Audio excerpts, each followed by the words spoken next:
Be, tala na. Ay, kalanganan gini ng bahay ay. Wala ka galit ta. Dali. Nana gini mo bahay mapay lalaki ang ibang asawa dali pa kayo. What? Karang yung mobile langanan kay lakaw.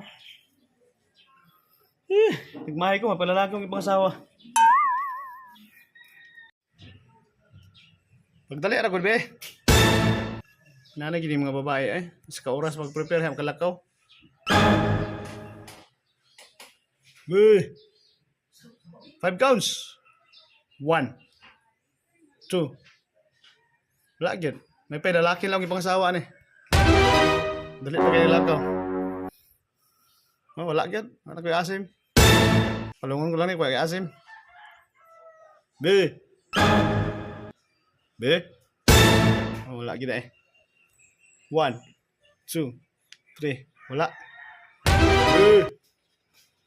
Oh, wala gyud. Oh, pasti na nakakilangan-langan oh. Wow. Wala atras na pud. Pilalaki na ibang asawa na nilagi. What? Ay naging mo pangasawa mga babae kamo mga laki kay mo na kalangan no. Anan jud rin bae. So. Ama kang kuan ka? Oh, balik ka pa ron. Atras pa do.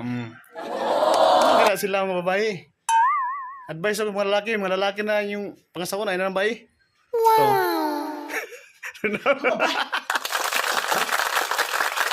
Ani atras na sa tro. Sige atras. Oh, laparan pa jud ko may sumapay sa lan. Sa lan na tro.